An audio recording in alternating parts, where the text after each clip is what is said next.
কবিতার শীর্ষক নারী।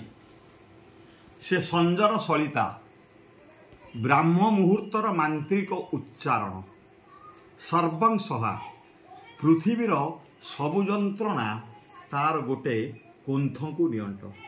ପୃଥିବୀର ସବୁ ଯନ୍ତ୍ରଣା ତାର ଗୋଟେ କୁଣ୍ଠକୁ ନିଅଣ୍ଟ। ସେ ଈର୍ଷାର ଅରୁନ୍ଧତୀ, ନିଜେ ଜଳେ ଅନ୍ୟକୁ ଜଳାଏ। ଯେତେ ପାଣି ଛିଞ୍ଚିଲେ ବି ନିଆଁ ଲିଭେନି, ବରଂ କୁହୁଳୁଥାଏ ଭିତରେ ଭିତରେ। ସେ ଶାଗ ପଟାଲିଠୁ ଆରମ୍ଭ କରି ସୁନା ଥାଳି ପର୍ଯ୍ୟନ୍ତ, ଗୋଡ଼ ମୋଦିଠୁ ମଥାମଣି ସବୁ ଦେଇପାରେ, କିନ୍ତୁ ଦାମ୍ପତ୍ୟରୁ ଟିପେ ବି ନୁହେଁ।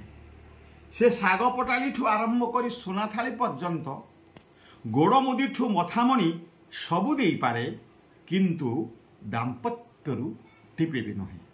ସେ ଶାଳବଣର ଶୃଙ୍ଗାର ହେଉ କି ଛଳନାର ଅଥଳ ଅନଳ। ସେ ଶାଳବଣର ଶୃଙ୍ଗାର ହେଉ କି ଛଳନାର ଅଥଳ ଅନଳ।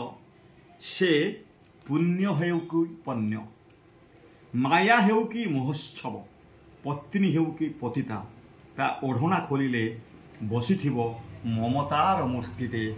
ବିଶ୍ୱର ସବୁ ମଣିଷଙ୍କୁ ଡାକୁଥିବ ସେ, ଆ ମୁଁ ତମରି ମା। ତା ଓଢ଼ଣା ଖୋଲିଲେ ବସିଥିବ ମମତାର ମୂର୍ତ୍ତିଟେ। ବିଶ୍ୱର ସବୁ ମଣିଷଙ୍କୁ ଡାକୁଥିବ ସେ, ଆ ମୁଁ ତମରି ମା।